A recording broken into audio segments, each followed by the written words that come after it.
I think it's been an excellent event. When we initiated this 2 years ago, not 2 years ago, when we initiated this about in 2018, so it's almost 5 years.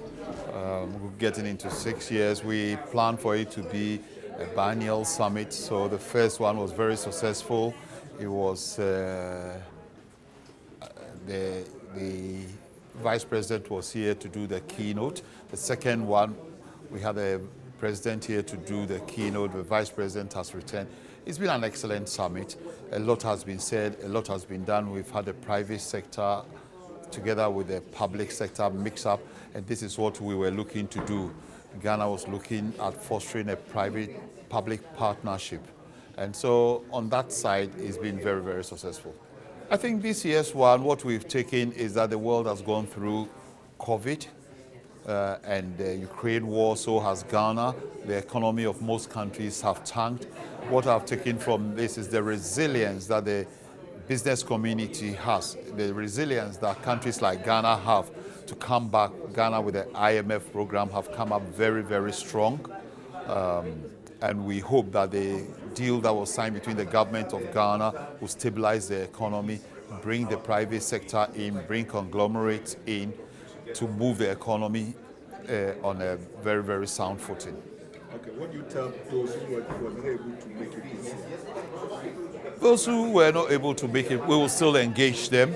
I think that we look at these summits as not location-based. We will continue to engage the community. We will continue to engage the business community.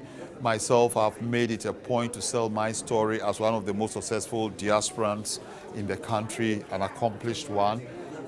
So we would continue to advocate for the inclusion of the diasporans, because that, I believe, is the future of Africa, bringing in our compatriots out there to bring on board the capital, the resources, the know-how, what they've gathered abroad. So we will continue to engage them. What we do from here is probably invite all of them, some to Ghana. I've always made the point that you don't have to be in Ghana to invest in Ghana. I think in my speech, I made it very clear some of the diasporan products that we're looking at. Sometimes we look at remittances.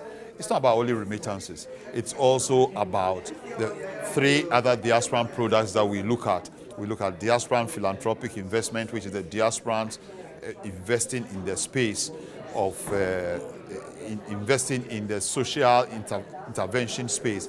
It is assumed that 60% of all that area are given to charity, and that is done by the diaspora. So we are looking at that. We're looking at diaspora direct investment, which is people like myself and the KGA group have intervened straight into the market by setting up companies and that. We've got a lot of diasporans doing it. And I think you've heard a lot from some of these diasporans here, setting up huge businesses in Ghana and that. Then we look at the space of diasporan portfolio investments. When we talk about portfolio investments, that's where you don't have to be in Ghana to invest in Ghana. There are companies in there. I think we heard about MIF, the Mineral Incomes Fund, where diasporans can invest in. We've got the Ghana stock market, the GIPC, the board that I chair, the company that I chair the board of.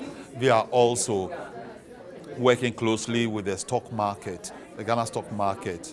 So diasporans can invest in all these instruments. So you don't have to be in Ghana to invest in Ghana. The other thing that we're looking at is also channeling the remittances that they do. At the moment, it's all going into consumption. So we are trying to redirect that into the productive sectors of the economy, the areas that the government and ourselves have picked to, like, in terms of the priority sectors. So we're trying to redirect these remittances into these sectors instead of just consumption. So that's what we take from this.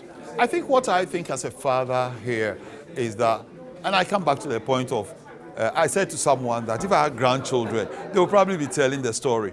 I am, I don't know whether it's a first or second generation diaspora. I'm a first generation diaspora and obviously migrated.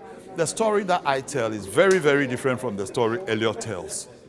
So for us, myself, as you asked as a father, I'm proud that I'm able to tell the story of a well-educated Ghanaian brought up by the taxpayer of Ghana and migrating into Europe for the purpose of learning good practices, for the purpose of acquiring capital, knowledge, and returning back home.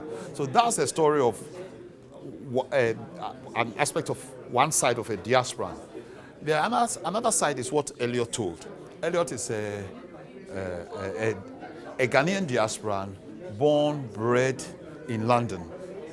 And for him, and I say that in a reservedly way, for him to have been brought up in the highest level of public school, private school education, and well educated, doing his masters and everything in top universities here, and not having the taste of the slums in Ghana, having successfully moved in and done very well, as he said there, he's always in places that I have never been, to Nima, to the north, which I haven't been to the north. He's been to the north and all those areas.